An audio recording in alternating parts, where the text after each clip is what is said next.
વડોદરાના પ્રતાપનગર મુખ્ય મથક ખાતે સફળતાપૂર્વક તાલીમ પૂર્ણ કરેલ લોકરક્ષકો માટે લોકરક્ષક દીક્ષાંત સમારોહ યોજવામાં આવ્યો હતો, જેમાં શહેર પોલીસ કમિશનરો સહિત પોલીસના ઉચ્ચ અધિકારીઓ હાજર રહ્યા હતા। વડોદરા પોલીસ દ્વારા ભરતી કરાયેલ નવયુવાનોને તેમને કરવાના કાર્ય સઘન તાલીમ આપીને તેમને સજ્જ કરવામાં આવે છે। ત્યારે વડોદરા સ્થિત પ્રતાપનગર મુખ્ય મથક ખાતે 8 માસની સઘન તાલીમ પૂર્ણ કરાયેલા લોકરક્ષકોનો દીક્ષાંત સમારોહ આજે યોજાયો હતો।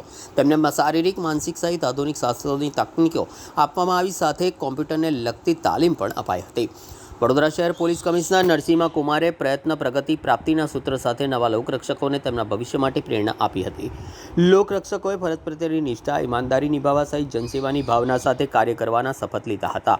પોલીસ વિભાગના ઉચ્ચ અધિકારીઓ દ્વારા તેમને માર્ગદર્શન પણ આપવામાં આવ્યું હતું।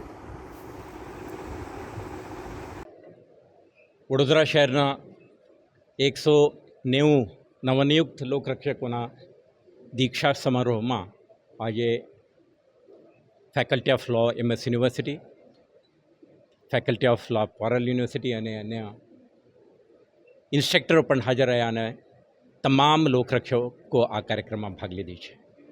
આ કહેતા મને ગર્વ છે કે આ ટીમમાં 73% ગ્રેજ્યુએટ છે, 27 જેટલા એન્જિનિયરો છે, 15 જેટલા પોસ્ટ ગ્રેજ્યુએટો આ ટીમના મેમ્બર્સ છે। અને આ લોકો જ્યારે 8 મહિનાના તાલીમ પૂર્ણ કરીને શહેર પોલીસમાં જોઈન થશે ત્યારે વડોદરા શહેર પોલીસના ક્ષમતા વધશે અને લોકોને વધુ ગુણવત્તાવાળી પોલીસિંગ અને સુરક્ષા સંબંધિત સેવાઓ પૂરી પાડવામાં મદદરૂપ થશે।